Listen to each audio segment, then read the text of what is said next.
ജയ ജയ സന്ദേശം, വേദാന്ത പൊരുൾ സുവിശേഷം.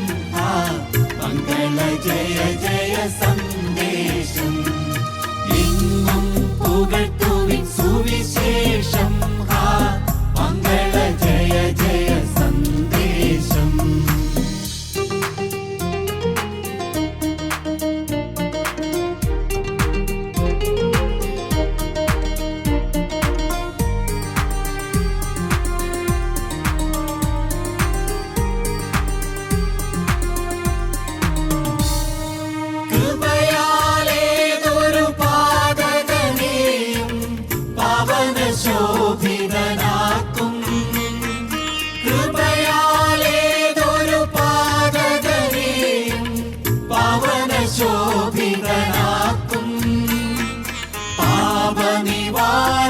സുവിശേഷം.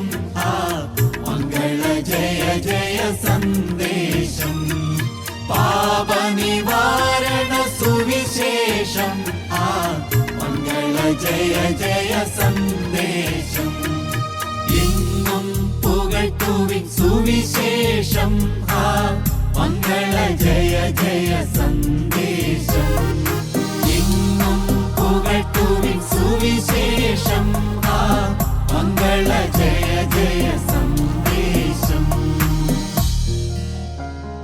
ഞങ്ങളും ക്രൂശിക്കപ്പെട്ട ക്രിസ്തുവിനെ പ്രസംഗിക്കുന്നു. തിരുനാമത്തിന് മഹത്വം ഉണ്ടാകട്ടെ. വാക്ക് ഇൻ വിക്ടറി, വിജയത്തിൽ നടക്കുക. എങ്ങനെയാണ് വിജയത്തിൽ നടക്കുന്നത്? ക്രിസ്തു യേശുവിൻ്റെ കൃപയാൽ വിജയത്തിൽ നടക്കാം. എങ്ങനെ ജയിച്ച് മുന്നേറാം? യേശുക്രിസ്തുവിൻ്റെ ആത്മാവിൻ്റെ കൃപയാൽ ജയിച്ച് മുന്നേറാം. ജയിക്കാൻ അതിനുള്ളതായ രഹസ്യം എന്താണ്? The overcomers secret. എങ്ങനെയാണ് ജയിക്കുക? ജയാളികൾ ജയിക്കുന്നതിൻ്റെ രഹസ്യം എന്താണ്? കോൺക്കറാകാൻ ഞാൻ എന്താണ് ചെയ്യേണ്ടത്? ജയാളിയാകാൻ ഞാൻ എന്താണ് ചെയ്യേണ്ടത്? നമ്മെ തോൽപ്പിക്കുന്ന ശത്രുവിനെ നാം തിരിച്ചറിയണം. നമ്മെ തോൽപ്പിക്കുന്ന ഛിദ്രശക്തിയെ നാം തിരിച്ചറിയണം. നമ്മെ തോൽപ്പിക്കുന്ന ഛിദ്രശക്തി അത് പൈശാചിക ശക്തിയാണ്. അത് ദുഷ്ടനായ പിശാചാണ്, സാത്താനാണ്. എന്നും ദൈവത്തിന് ശത്രുവായ സാത്താൻ മനുഷ്യൻ്റെ എതിരാളിയാണ്. ദൈവത്തിൻ്റെ മോഹന സൃഷ്ടിയായ മനുഷ്യനെ നശിപ്പിക്കുക എന്നുള്ളതാണ് സാത്താൻ്റെ ഒരേ ഒരു ലക്ഷ്യം. ദൈവത്തോടുള്ളതായ പക തീർക്കാൻ പിശാച് ദൈവത്തിൻ്റെ പ്രിയ സൃഷ്ടിയായ മനുഷ്യനെ നശിപ്പിക്കുന്നു, മനുഷ്യനെ മുടിച്ചു കളയുന്നു. എങ്ങനെ നമുക്ക് ഈ പിശാചിനെ ജയിക്കാം? അതാണ് എഫേസ് ലേഖനത്തിൻ്റെ ഒടുവിലത്തെ അധ്യായത്തിൽ പറയുന്നത്.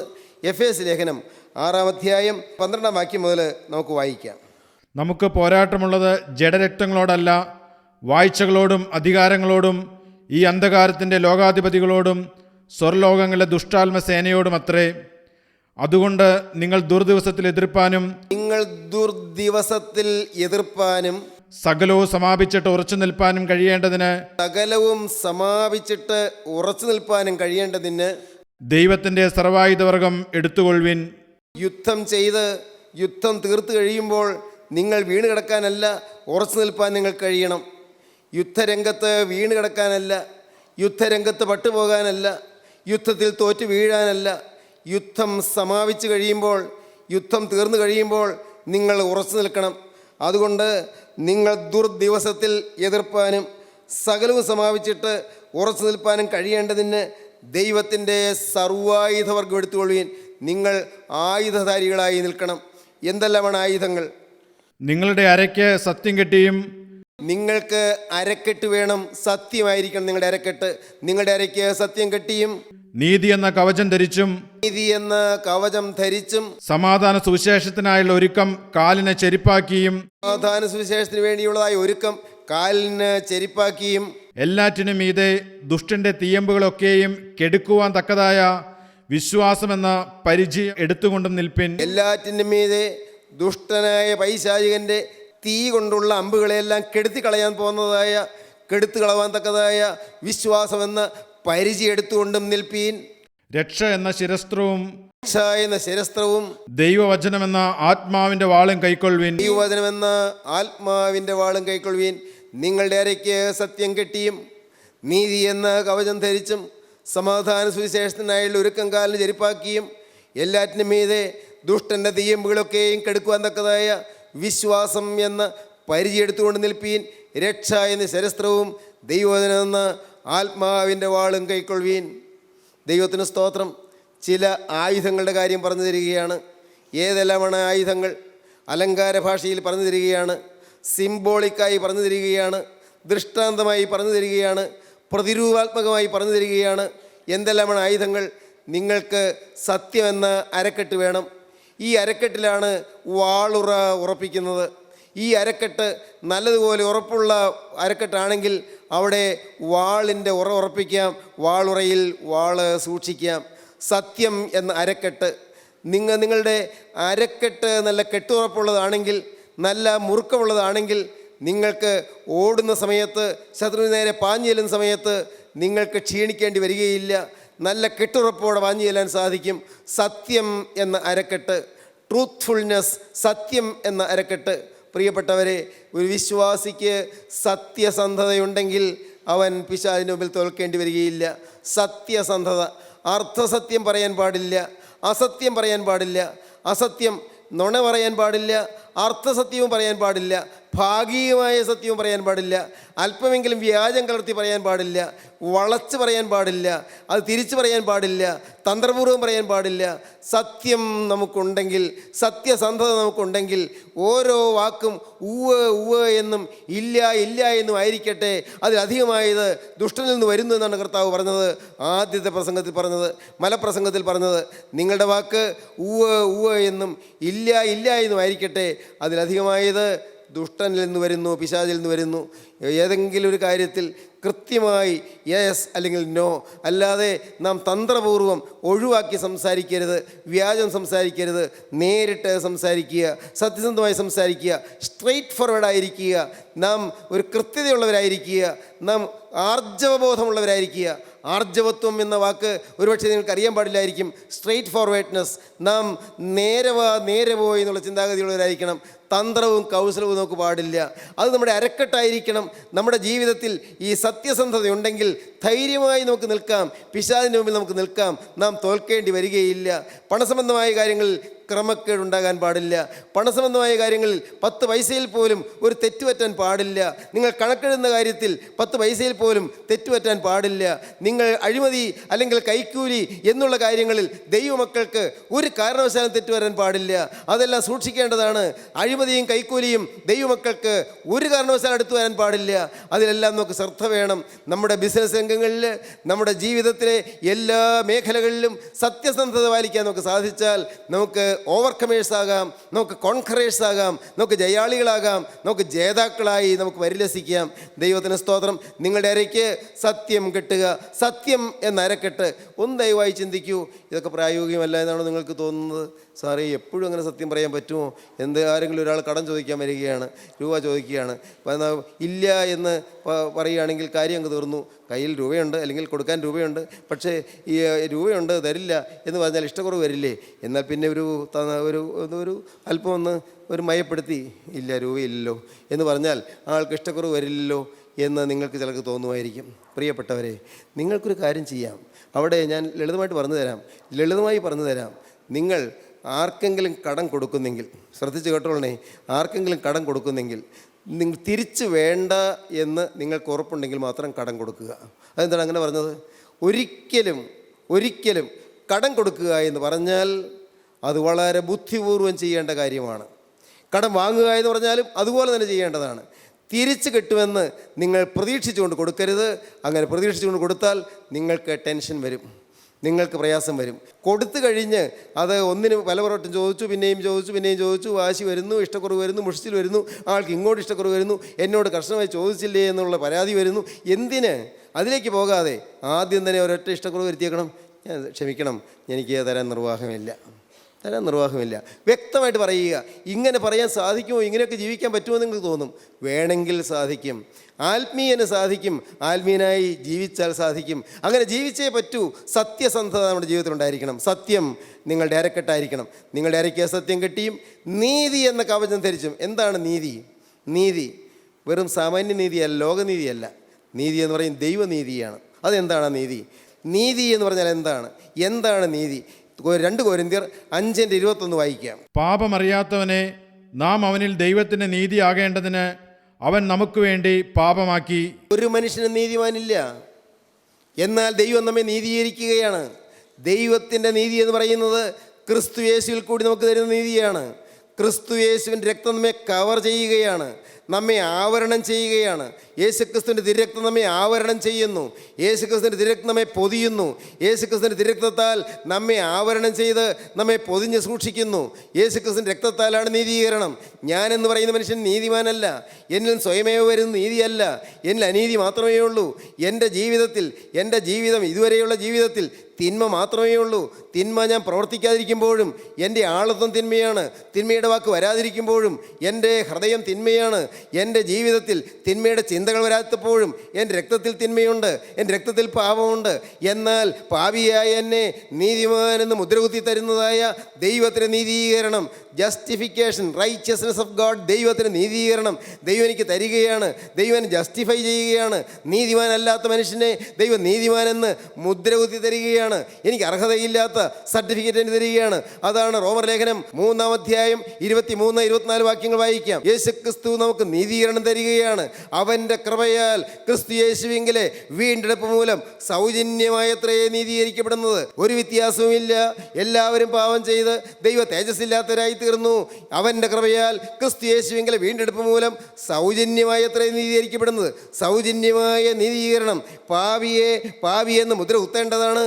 എന്നാൽ പാപിയെ നീതിമാനെന്ന് മുദ്രകുത്തി തരുന്നതായ ദൈവത്തിൻ്റെ നീതി, ക്രിസ്തുവിൻ്റെ രക്തത്താൽ പൊതിയുന്ന ദൈവത്തിൻ്റെ നീതി, ആ ദൈവത്തിൻ്റെ നീതിയാണ് നീതി എന്ന കവചം ധരിച്ചും. അതാണ് നമ്മുടെ കവചം. ദൈവത്തിന് സ്തോത്രം. നമുക്ക് സ്വന്തം നീതിയില്ല, ക്രിസ്തുവിനെ നീതീകരിച്ചു എന്നുള്ള ആ ഒരു ഉറപ്പ്.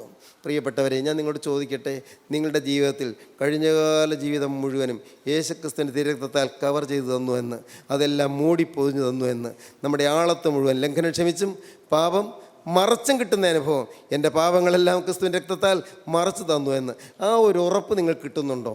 ആ ഒരു ഉറപ്പ് നിങ്ങൾ കിട്ടാത്തതിന് കാരണം എന്താണെന്നറിയാമോ? നിങ്ങളിതുവരെയും പാപത്തോട് യാത്ര പറഞ്ഞിട്ടില്ല. പാപം വിട്ടുള്ള ജീവിതം വേണമെന്ന് നിർബന്ധം വന്നിട്ടില്ല. 52-ാം അധ്യായം 7-ാം വാക്യം വായിക്കൂ. സമാധാനത്തെ ഘോഷിച്ച് നന്മയെ സുവിശേഷിക്കുകയും രക്ഷയെ പ്രസിദ്ധമാക്കുകയും സിയോനോട് നിന്റെ ദൈവം വാഴുന്നു എന്ന് പറയുകയും ചെയ്യുന്ന സുവാർത്താദൂതന്റെ കാൽ പർവ്വതങ്ങളിൽ മേൽ എത്ര മനോഹരം. സദ്വർത്തമാനം അറിയിക്കുന്ന ദൂതന്റെ കാല് പർവ്വതങ്ങളിൽ മേൽ എത്ര മനോഹരം. എന്തൊക്കെയാണ് പറയുന്നത്? സമാധാനത്തെ ഘോഷിക്കുന്നു, നന്മയെ സുവിശേഷിക്കുന്നു, രക്ഷയെ പ്രസിദ്ധമാക്കുന്നു. സിയോനോട് നിന്റെ ദൈവം ജീവിക്കുന്നു, നിന്റെ ദൈവം വാഴുന്നെന്ന് പറയുന്നു. അങ്ങനെ ചെയ്യുന്ന, നിന്റെ ദൈവം വാഴുന്നത് പറയുകയും ചെയ്യുന്ന സുവാർത്താദൂതൻ്റെ കാല് പർവ്വതങ്ങളിൽ മേൽ എത്ര മനോഹരം. ഈ വാക്യം തന്നെ ഒന്ന് ലഘൂകരിച്ച് റോമർ ലേഖനം 10-ാം അധ്യായം 15-ാം വാക്യത്തിൽ നമുക്ക് വായിക്കാം. റോമർ ലേഖനം 10-ാം അധ്യായം 15-ാം വാക്യം, അവിടെ നമുക്ക് ഇതേ വാക്യം തന്നെ ആവർത്തിക്കുന്നത് കാണാം. നന്മ സുവിശേഷിക്കുന്നവരുടെ കാൽ എത്ര മനോഹരം എന്ന് എഴുതിയിരിക്കുന്നുവല്ലോ. നന്മ സുവിശേഷിക്കുന്നവരുടെ കാല് എത്ര മനോഹരം. പ്രിയപ്പെട്ടവരെ, നിങ്ങൾ ഭവന സന്ദർശനങ്ങൾ നടത്തി, നിങ്ങൾ അനേകം ഭവനങ്ങൾ കയറിയിറങ്ങി സുവിശേഷം അറിയിച്ചു, നിങ്ങളുടെ അനുഭവങ്ങൾ പങ്കുവെച്ചു, അനേകരെ ക്രിസ്തുവിൻ്റെ വേലയിലേക്ക് നിങ്ങൾ ആനയിച്ചു, അനേകരെ സുവിശേഷത്തിലേക്ക് ആനയിച്ചു. നിങ്ങളുടെ അനുഭവങ്ങൾ പറഞ്ഞ് അനേകർക്ക് യേശുക്രിസ്തുവിന്റെ സുവിശേഷം കൊടുത്തു. പ്രിയപ്പെട്ടവരെ, നിങ്ങളുടെ കാൽ പർവ്വതങ്ങളിൽ മേൽ എത്ര മനോഹരം. സമാധാനം സുവിശേഷിക്കുന്നവരുടെ കാല് എത്ര മനോഹരം എന്ന് എഴുതിയിരിക്കുന്നുവല്ലോ. ദൈവത്തിന് സ്തോത്രം. സുവിശേഷത്തിന് വേണ്ടിയുള്ള ഒരുക്കം, കർത്താവിൻ്റെ വേലയ്ക്ക് വേണ്ടിയുള്ള ഒരുക്കം, അത് നിങ്ങൾക്ക് നഷ്ടമല്ല. ദൈവത്തിൻ്റെ വേലയ്ക്ക് വേണ്ടി നിങ്ങൾ പുറപ്പെടുന്നത് നഷ്ടമല്ല. കർത്താവായ യേശുക്രിസ്തുവിൻ്റെ വേലക്കാരനാകുക, അത് നഷ്ടമല്ല. കാരണം നാം ക്രിസ്തുവിൻ്റെ അംബാസഡേഴ്സായി മാറുകയാണ്, ക്രിസ്തുവിൻ്റെ സ്ഥാനാപതികളായി മാറുകയാണ്. അപ്പോസ്തലനായ പൗലോസ് കൊരിന്ത്യർക്ക് എഴുതിയ 2-ാമത്തെ ലേഖനം 5-ാം അധ്യായത്തിൽ അങ്ങനെ പറയുന്നുണ്ട്. 20-ാം വാക്യം മുതൽ വായിക്കുമ്പോൾ കാണാം, അവിടെ പറയുന്നുണ്ട്, ക്രിസ്തുവിൻ്റെ സ്ഥാനാപതികളായി ദൈവത്തോട് നിരന്നുകൊള്ളുവാനെന്ന് ക്രിസ്തുവിന് പകരം അപേക്ഷിക്കുന്നു എന്നാണ് അപ്പോസ്തലൻ പറയുന്നത്. നമുക്ക് വായിക്കാം. ആകയാൽ ഞങ്ങൾ ക്രിസ്തുവിന് വേണ്ടി സ്ഥാനാപതികളായി ദൈവത്തോട് നിരന്നുകൊള്ളുവാനെന്ന് ക്രിസ്തുവിന് പകരം അപേക്ഷിക്കുന്നു. ദൈവത്തിൻ്റെ സ്ഥാനാപതികളായി നിൽക്കുകയാണ്. ദൈവത്തിൻ്റെ സ്ഥാനാപതി, അംബാസഡേഴ്സ് ഓഫ് ക്രൈസ്റ്റ്, ക്രിസ്തുവിൻ്റെ സ്ഥാനാപതികൾ.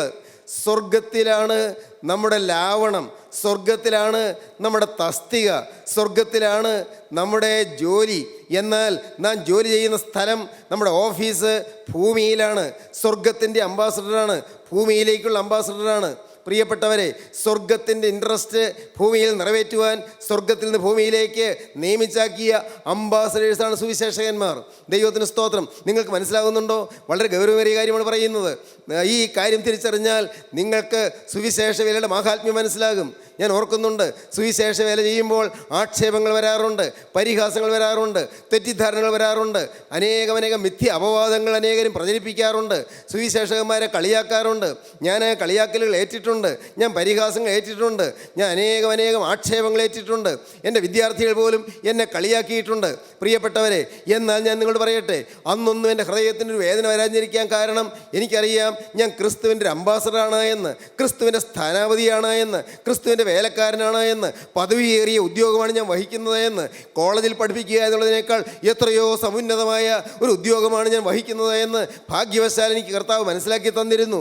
ദൈവത്തിന് സ്തോത്രം. പ്രിയപ്പെട്ടവരെ, ഒരു കോളേജിലെ പ്രിൻസിപ്പലായിരിക്കുക എന്നുള്ളതിനേക്കാൾ എത്രയോ ഉന്നതമായ പദവിയാണ് യേശുക്രിസ്തുവിൻ്റെ അംബാസഡർ ആകുക എന്നുള്ളത് എന്ന് എനിക്ക് കർത്താവ് മനസ്സിലാക്കി തന്നിരുന്നു. അത് ഭാഗ്യവശാൽ അത് ദൈവം തന്ന ഒരു കൃപയാണ്, ദൈവം തന്നൊരു വെളിവാണ്. പ്രിയപ്പെട്ടവരെ, നിങ്ങൾ കർത്താവിൻ്റെ വേലക്കാരാകുക, ക്രിസ്തുവിൻ്റെ സ്ഥാനാപതിയാകുക. അമേരിക്കയിൽ നിന്ന് ഇന്ത്യയിലേക്ക് ഒരു അംബാസഡർ നിയമിക്കുകയാണെങ്കിൽ അമേരിക്കയുടെ ഇൻട്രസ്റ്റ്, അമേരിക്കയുടെ താല്പര്യങ്ങൾ ഇന്ത്യയിൽ സംരക്ഷിക്കുന്നതിന് വേണ്ടി അമേരിക്കൻ ഗവൺമെൻറ് നിയമിച്ച അംബാസഡർ ജോലി ഇന്ത്യയിലായിരിക്കും, പക്ഷേ ശമ്പളവും ലാവണവും തസ്തികയും എല്ലാം അമേരിക്കയിലായിരിക്കും. പ്രിയപ്പെട്ടവരെ, ഇന്ത്യ ചൈനയിലേക്ക് ഒരു അംബാസഡർ നിയമിക്കുകയാണെങ്കിൽ ഇന്ത്യയുടെ ഇൻട്രസ്റ്റ്, ഇന്ത്യയുടെ താല്പര്യങ്ങൾ ചൈനയിൽ സംരക്ഷിക്കുന്നതിന് വേണ്ടി ഇന്ത്യയിൽ നിന്ന് അയക്കുന്ന ഇന്ത്യയുടെ ഉദ്യോഗസ്ഥനായിരിക്കും, പക്ഷേ ജോലിസ്ഥലം ചൈനയായിരിക്കും. എന്നതുപോലെ സ്വർഗത്തിൻ്റെ താല്പര്യങ്ങൾ ഭൂമിയിൽ നിറവേറ്റുവാനായി സ്വർഗം ഭൂമിയിലേക്ക് അയച്ച അംബാസഡേഴ്സാണ് ഓരോ സുവിശേഷകനും. നന്മ സുവിശേഷിക്കുന്നവരുടെ കാല് എത്ര മനോഹരം. ദൈവത്തിന് സ്തോത്രം. സ്നേഹിതരെ, നിങ്ങൾക്ക് തോന്നുന്നു ക്രിസ്തുവിൻ്റെ വേലക്കാരനാകാൻ എൻ്റെ കർത്താവ് എനിക്ക് എൻ്റെ യേശുവിൻ്റെ ഒരു സുവിശേഷകരാകണമെന്ന് നിങ്ങൾക്ക് തോന്നുന്നുണ്ടോ? കർത്താവിൻ്റെ സുവിശേഷം, ഏറ്റവും വലിയ സുവിശേഷം നിങ്ങളുടെ ജീവിതമാണ്. നിങ്ങളുടെ വാക്കുകളേക്കാൾ കൂടുതൽ നിങ്ങളുടെ ജീവിതമാണ്. നിങ്ങളുടെ വാക്കുകളിൽ പറയുന്ന പ്രസംഗത്തേക്കാൾ എത്രയോ ശക്തമാണ് നിങ്ങളുടെ ജീവിതത്തിൻ്റെ സാക്ഷ്യം.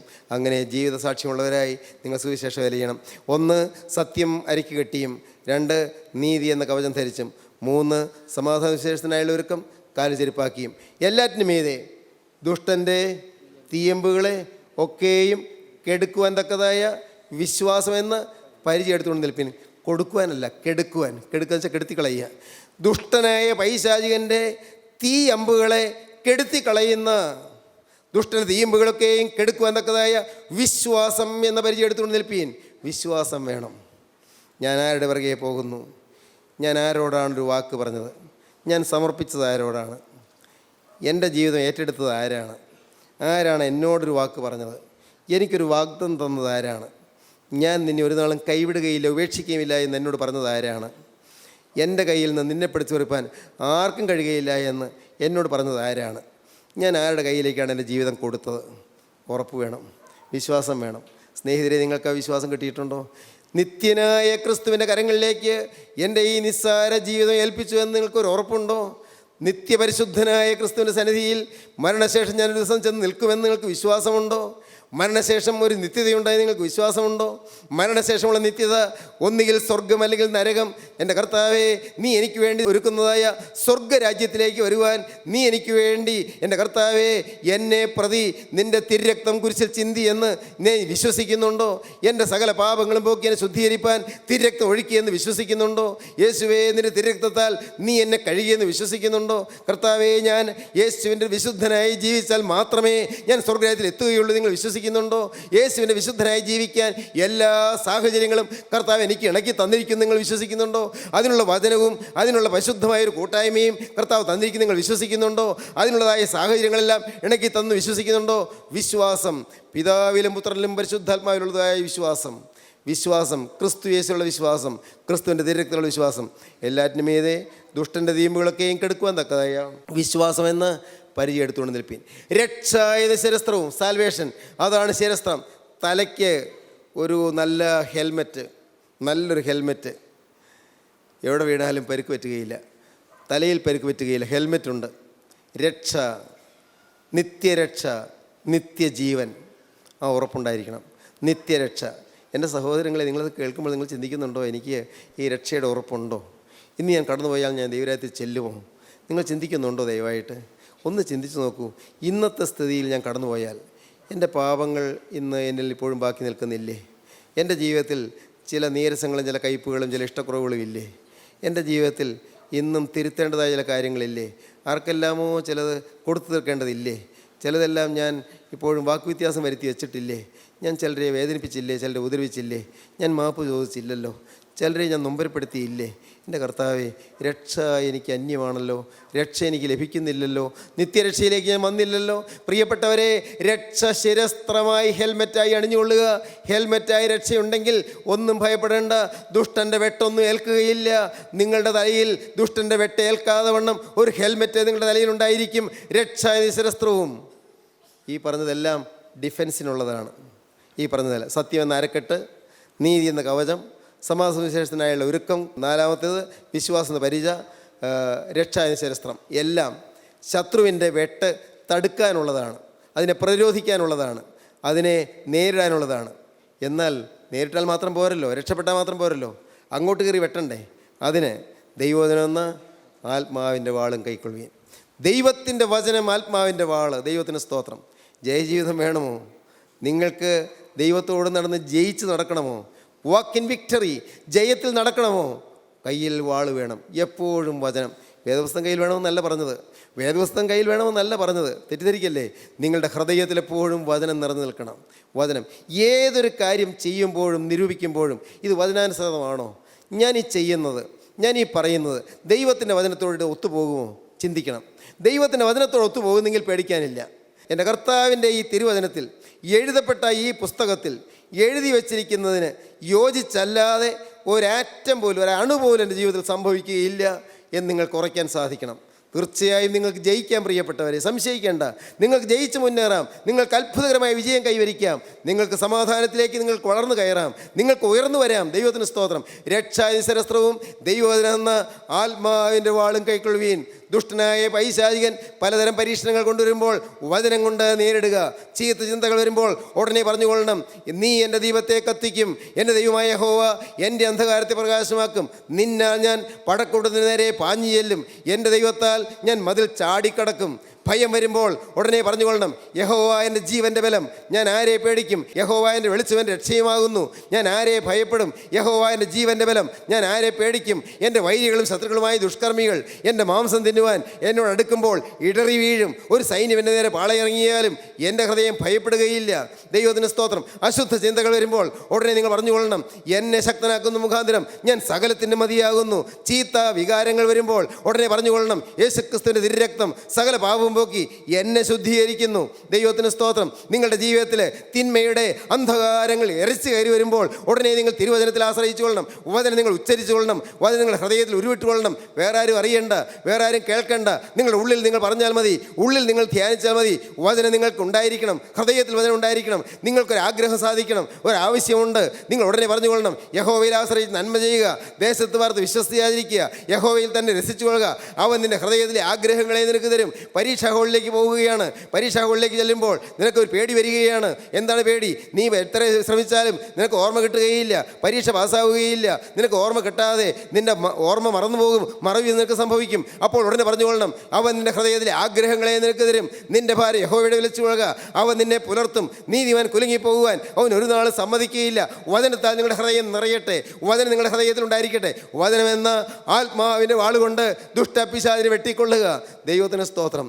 വചനം കൊണ്ട് വെട്ടുമ്പോൾ സാത്താന് ഒന്നും ചെയ്യാൻ നിർവാഹമില്ല. അവൻ തോറ്റ് പിന്മാറേണ്ടി വരും. ദൈവത്തിന് സ്തോത്രം. സകല പ്രാർത്ഥനയാലും യാചനയാലും ഏതു നേരത്തും ആത്മാവിൽ പ്രാർത്ഥിച്ചും അതിനെ ജാഗരിച്ചും കൊണ്ട് സകല വിശുദ്ധന്മാർക്കും എനിക്കും വേണ്ടി പ്രാർത്ഥനയിൽ പൂർണ്ണ സ്ഥിരത കാണിപ്പീൻ എന്നാണ് അടുത്ത വാക്യം. ദൈവത്തിന് സ്തോത്രം. പ്രിയപ്പെട്ടവരെ, ഞാനിപ്പോൾ ഇവിടെ നിർത്തട്ടെ. നിങ്ങളോട് ഞാൻ ഈ കാര്യങ്ങൾ പറഞ്ഞതിൽ കൂടി നിങ്ങൾക്ക് എന്താണ് മനസ്സിലായത്? നിങ്ങൾക്ക് സർവായുധവർഗം ധരിക്കാൻ തോന്നുന്നുണ്ടോ? ഇന്ന് നിങ്ങൾക്ക് ആയുധവർഗം വേണമെന്ന് ആഗ്രഹമുണ്ടോ? സത്യം എന്ന അരക്കെട്ട്, നീതി എന്ന കവചം, സമാധാന വിശേഷത്തിനായുള്ള ഒരുക്കം കാലിന് ചെരുപ്പ്, സകലത്തിനും മീതെ ദുഷ്ടൻ്റെ തീയമ്പുകളൊക്കെയും കെടുക്കുവാൻ തക്കതായ വിശ്വാസം എന്ന് വരിക. മാത്രമല്ല രക്ഷ എന്ന ശിരസ്ത്രം, ദൈവവചനം എന്ന ആത്മാവിൻ്റെ വാള്. സകല പ്രാർത്ഥനയാലും യാതനയാലും ഏത് നേരത്തും ആത്മാവിൽ പ്രാർത്ഥിച്ചും അതിനായി ജാഗരിച്ചും കൊണ്ട് സകല വിശുദ്ധന്മാർക്കും എനിക്കും വേണ്ടി പ്രാർത്ഥനയിൽ പൂർണ്ണ സ്ഥിരത കാണിപ്പീൻ. ദൈവത്തിന് സ്തോത്രം. ഒരു പുതിയ ജീവിതം നമുക്ക് തുടങ്ങാം പ്രിയരെ. നമുക്കൊരു പുതിയ ജീവിതം ആരംഭിക്കാം.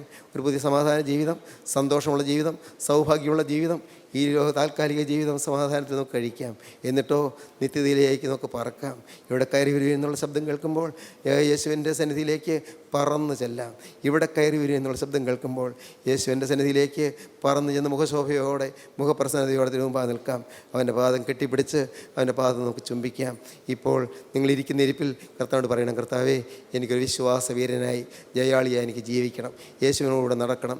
യേശുവിനോടുകൂടെ ജയിക്കുന്നതിനായി എനിക്ക് നടക്കണം. കർത്താവേ, ജയിക്കുന്നതിനായും ജയിപ്പാനായും പുറപ്പെട്ട യേശുവേ, നീ എന്നെ ജയിപ്പിക്കണമേ. നിൻ്റെ കരങ്ങളിലേക്ക് എന്നെ ഞാൻ തരുന്നു. ദൈവത്തിന് സ്തോത്രം. ജയിക്കുന്നവനായി നടപ്പാൻ കർത്താവേ, എനിക്ക് നീ കൃപ തരണമേ. നിങ്ങൾ പ്രാർത്ഥിക്കൂ, നമുക്ക് സമർപ്പിക്കാം. കരുണയുള്ള കർത്താവേ, ഈ മനോഹരമായ സമയത്തിനായി നന്ദിയോടെ സ്തോത്രം. നിൻ്റെ മക്കളെ അവിടെ നിന്ന് കടാക്ഷിക്കണമേ. കർത്താവേ, മനസ്സ് ഭാരപ്പെട്ടിരിക്കുന്നവരുണ്ടല്ലോ കർത്താവേ, തോൽവി അടഞ്ഞിരിക്കുന്നവരുണ്ടല്ലോ, പിന്മാറിപ്പോയവരുണ്ടല്ലോ കർത്താവേ, പാപത്തിൻ്റെ കാര്യത്തിൽ പരാജയപ്പെട്ടു പോയവരുണ്ടല്ലോ. എൻ്റെ ദൈവമേ, ഈ നിൻ്റെ മക്കളെല്ലാം അനുഗ്രഹിക്കണമേ. എല്ലാവരെയും സമാധാനത്തിലേക്ക് നയിക്കണമേ, സന്തോഷത്തിലേക്ക് ആനയിക്കണമേ, ജീവിതത്തിലേക്ക് നയിക്കണമേ. എൻ്റെ കർത്താവേ, അവിടെ തിരക്തത്താൽ ഈ മക്കളെയെല്ലാം അവിടുന്ന് വാഴ്ത്തി അനുഗ്രഹിച്ച് വിശുദ്ധീകരിച്ച് കർത്താവേ, പുതിയ അനുഭവം നൽകി ഇപ്പോൾ അവിടുന്ന് അനുഗ്രഹിച്ച് എഴുന്നേൽപ്പിക്കണമേ എന്ന് പ്രാർത്ഥിക്കുന്നു. കൃപയാൽ നിറയ്ക്കണമേ. അവിടുത്തെ രണ്ടാമത്തവരെ വേണ്ടി എല്ലാവരും ഒരുക്കണമേ. രോഗികളെ സൗഖ്യമാക്കണമേ. മനോഭാരത്തിലിരിക്കുന്നവർക്ക് ഭാരങ്ങൾ മാറ്റിക്കൊടുക്കണമേ. എൻ്റെ കർത്താവേ, ദുഃഖത്തിലും ഞെരുക്കത്തിലുമായി വലയുന്നവർക്ക് ശാന്തിയും സ്വസ്ഥതയും സമാധാനവും സ്വൈര്യവും നൽകണമേ. എല്ലാ നന്മകളാൽ നിറയ്ക്കണമേ. യേശുക്രിസ്തുവിൻ്റെ അത്ഭുത നാമത്തിൽ തന്നെ. ആമീൻ. ഹല്ലേലൂയ.